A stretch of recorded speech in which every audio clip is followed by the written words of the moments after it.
जय हिंद दोस्तों। जब भी कभी चुनाव होते हैं, चाहे ग्राम पंचायत के चुनाव हो या फिर विधानसभा के चुनाव हो या फिर संसदीय के चुनाव हो, तो हमारे भारत में जितने भी चुनाव होते हैं तो वहाँ पे एक जमानत राशि नामक शब्द सुनने को मिलता है। जी हाँ दोस्तों, जमानत राशि और साथ ही साथ जमानत जब्त भी शब्द सुनने को मिलता है, यानी कि जमानत राशि और जमानत जब्त। तो ये दोनों क्या चीज़ें होती है, तो मैंने इसको पिछले वीडियो में बता दिया है कि जमानत राशि क्या होती है और जमानत जब्त क्या होता है।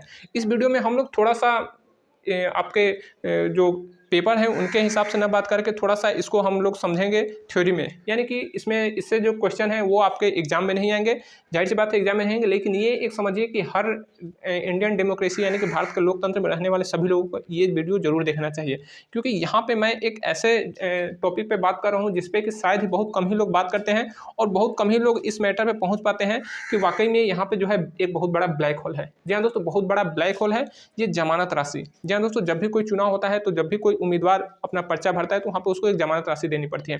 जमानत राशि छोटी होती है लेकिन ये बहुत बड़ा समझिए कि घाव करती है हमारे लोकतंत्र पे।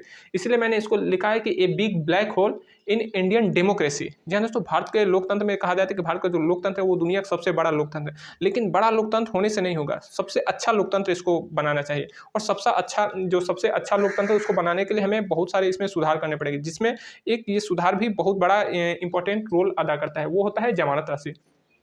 क्योंकि जमानत राशि जो होता है, प्रधानी में अगर आप जाएंगे तो वार्ड मेंबर को 500 रुपये और साथ ही साथ बीडीसी ग्राम प्रधान को 2000 रुपये और जिला पंचायत सदस्य को जो उत्तर प्रदेश में है वो 4000 रुपये जमानत राशि देनी पड़ती है। कोई बहुत बड़ी बात नहीं है, ये लगभग सभी लोग जो भी प्रधानी में या फिर पॉलिटिक्स में इंटरेस्ट रखते हैं तो उनके पास तो पैसा जाहिर सी बात है इतना तो होगा ही होगा, वो लोग दे देते हैं। लेकिन निर्वाचन आयोग कहता है कि इससे जो होता है हमारी कमाई होती है, हम चुनाव कराने में थोड़े से हमें मदद मिलती है। लेकिन ये सोचिए कि ये कहाँ तक ये बातें सत्य है, लेकिन बिल्कुल .0 भी अगर कहा जाए तो कोई इसमें बड़ी बात नहीं है। क्योंकि जो चुनाव होते हैं, चाहे वो ग्राम पंचायत के सदस्य का ही चुनाव क्यों ना हो, वो ब्लॉक प्रमुख का ही चुनाव क्यों ना हो, या फिर जो जिला पंचायत अध्यक्ष का ही चुनाव क्यों ना हो, या फिर विधानसभा का चुनाव या फिर लोकसभा का चुनाव, इसमें बहुत ज़्यादा पैसे लगते हैं। जी हाँ दोस्तों, बहुत ज़्यादा पैसे लगते हैं। अगर बात की जाए कि एक एवरेज निकाला जाए तो जो प्रधानमंत्री पद के लिए यानी कि जो एमपी का चुनाव हो तो उसमें बहुत ज़्यादा पैसे, बहुत करोड़ों रुपए लग जाते हैं, करोड़ों के अरबों रुपए लग जाते हैं। तो जब भी हमारे देश में चुनाव होते हैं तो काफ़ी ज़्यादा पैसे लगते हैं, बहुत ज़्यादा करोड़ों करोड़ों रुपए। छोटे छोटे एक कहा जाए तो जिला पंचायत सदस्य, वार्ड प्रमुख, वो जो वार्ड मेंबर होते हैं, ग्राम प्रधान, इन सब त्रिस्तरीय पंचायत व्यवस्था में करोड़ों रुपए एक कहा जाए तो क्षेत्र पंचायत का या फिर जिला का पैसा लग जाता है। लेकिन अगर उसे पूरे राज्य में जोड़े तो बहुत अरबों रुपए लग जाते हैं। साथ ही साथ विधानसभा चुनाव होते हैं तो उसमें भी अरबों रुपए लगते हैं, प्रशासन के लगते हैं, साथ ही साथ जो पार्टी के जो पैसे लगते हैं वो अलग लगते हैं। उसी तरह से संसदीय में बहुत पैसे यानी कि अरबों खरबों रुपए लग जाते हैं। लेकिन उसमें अरबों खरबों रुपए लगते हैं तो उसमें अगर निर्वाचन आयोग कहते हैं कि जमानत राशि से हमें कुछ हेल्प मिलता है, तो ये हेल्प कहाँ तक है? ये बहुत कम राशि है। इससे कहा जाए कि ये हेल्प नहीं है, ये बस एक बहाना है। और बहाना किस लिए है?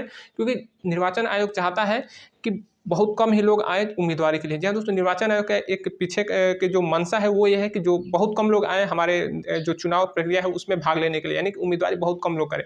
अब इसी का फायदा जो हमारे जो बाहुबल के जो लोग हैं, जिनके पास बाहुबल है, जो धनबल से जो भरपूर लोग हैं, जिनके पास पैसे हैं, वही लोग अक्सर देखेंगे तो चुनाव लड़ते हैं। जी हाँ दोस्तों, ये बिल्कुल सत्य है। अगर आप थोड़ा सा बैठ के अगर एनालिसिस करेंगे तो आपको पता चलेगा कि हमारे यहाँ जितने भी चुनाव होते हैं तो वहाँ पे उम्मीदवारी वही लोग करते हैं जिनके पास धन का प्रभाव रहता है, बल का प्रभाव रहता है। बहुत कम ही लोग ऐसे होते हैं जो कि पढ़े लिखे लोग उसमें जाते हैं, क्योंकि धन बल का बहुत बड़ा इसमें रोल हो जाता है।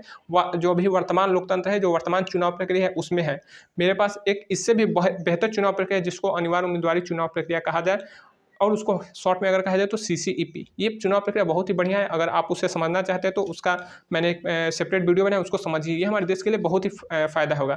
और सीसीईपी की तुलना में आज की जो वर्तमान चुनाव प्रक्रिया है ये कुछ नहीं, ये बिल्कुल समझिए कि बहुत ज़्यादा ये ठीक नहीं, ये बहुत ज़्यादा सही नहीं हमारे देश के लिए। जमानत राशि बहुत बड़ा रोल करती है, हमारे जो भी चुनाव होते हैं उनमें जमानत राशि बहुत बड़ा रोल करती है।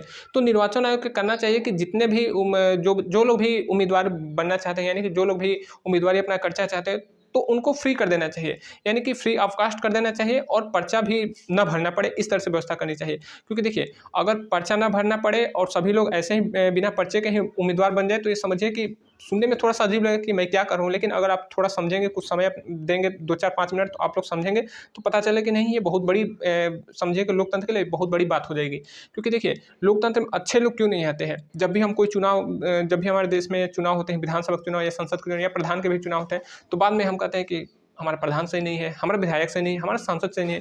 भाई सोचना चाहिए कि क्यों सही नहीं है, क्यों सही नहीं है? क्योंकि जब भी उम्मीदवारी करने की बात आती है तो ऐसे ही लोग उम्मीदवार बनते हैं जो लोग गलत होते हैं। जी हाँ दोस्तों, 95% कहा जाए तो गलत लोग ही अपनी उम्मीदवारी पेश करते हैं। जिनके पास धन बल रहता है, जो काफ़ी ज़्यादा पावरफुल होते हैं, जिनके पास ऊँची पकड़ होती है, जो कि पॉलिटिशियन से बिलॉन्ग रहते हैं, तो वही लोग अपना चुनाव लड़ते हैं और वही लोग जीतते हैं। तो जब वैसे लोग जीतेंगे तो फिर वैसे ही लोग हमारे विधानसभा में जाएँगे, हमारे जो है संसद में जाएँगे और वहाँ से अपना जो कानून बनाएँगे, तो वो किस तरह से हमारे देश में काम करेगा। जब गलत लोग ही कानून बनाएँगे तो फिर कानून भी गलत होंगे और उसका कोई पालन नहीं करेगा। ठीक है, जो गरीब लोग हैं वो पालन करेंगे, अमीर लोग उसको तोड़ते रहेंगे। तो कानून बनाने वाले लोग ही कानून तोड़ेंगे तो फिर लोकतंत्र का नाम समझे कि लोकतंत्र का ये मजाक है। तो लोकतंत्र को अगर सही करना है तो जहाँ पे उम्मीदवारी हो रही है वहाँ पे उम्मीदवारी को स्वतंत्र कर दिया जाए। जहाँ दोस्तों उम्मीदवारी को स्वतंत्र कर दिया जाए, वहाँ पर किसी को भी पर्चा भरने की जरूरत ना पड़े, सभी लोग ऑटोमेटिक ही जब चुनाव होने लगे तो वो लोग उम्मीदवार बन जाए। इस तरह से व्यवस्था करनी चाहिए और ये व्यवस्था बिल्कुल हो सकती है। अगर आपको लगता है कि नहीं मैं गलत बातें कर रहा हूँ, ये असंभव है, असंभव नहीं है। आप जो सीसीईपी है यानी कि जो अनिवार्य उम्मीदवारी चुनाव प्रक्रिया है, इसको समझेंगे तो आपको पता चलेगा कि ये बहुत बड़ा एक हमारे जो राजनीति तंत्र है इसमें बहुत बड़ा परिवर्तन ला सकता है अनिवार्य उम्मीदवारी चुनाव प्रक्रिया। और इससे हमारे देश में बहुत ही अच्छे जनप्रतिनिधि चुन के आएंगे और जब जनप्रतिनिधि हमारे अच्छे होंगे तो अच्छे प्रधानमंत्री लोग बनेंगे, अच्छे सीएम बनेंगे और वहाँ से अच्छे-अच्छे जो है कानून बनेंगे और हमारे देश में सारी चीज़ें सुधर जाएँगी। क्योंकि जब किसी देश का राजा सही होता है तभी जाके वहाँ की प्रजा को सारी सहूलियत मिल जाएगी। अगर राजा गलत हो गया तो प्रजा भी गलत नीतियों का शिकार हो जाएगी। तो इसीलिए ऐसे चुनाव प्रक्रिया बनाई जाए ताकि अच्छे लोग जो है, जो सामाजिक लोग हैं वहीं जो जनप्रतिनिधि हैं वो बन पाएँ। तो उसको कैसे सही किया जा सकता है? तो उसको केवल जो सीसीईपी है यानी कि अनिवार्य उम्मीदवारी चुनाव प्रक्रिया, सीसीईपी के तहत ही सही किया जा सकता है। तो इसको समझने के लिए आप हमारे जो वीडियो है अवेलेबल है इसके लिए एक्सेप्टेड वीडियो है सीसीईपी करके, उसको आप लोग देखिए, आपको समझ में आएगा कि मैं क्या कहना चाहता हूँ। जी हाँ दोस्तों, हो सकता है कि आपको कन्फ्यूजन है कि मैं जमानत राशि के तौर पे क्या कहना चाहता हूँ, तो आप लोग उसको सीसीईपी को देखिए, आप लोग को पूरी प्रक्रिया समझ में आ जाएगी और हमारा देश जो है इस प्रक्रिया को लागू करने के बाद फिर से विश्वगुरु बनेगा, फिर से हमारा भारत जो है वो सोने की चिड़िया बन जाएगी। तो आशा उम्मीद करता हूँ कि आपको मेरी यह जानकारी या सुझाव पसंद आए हो। तो मिलेंगे फिर अगले वीडियो में, तब तक के लिए जय हिंद।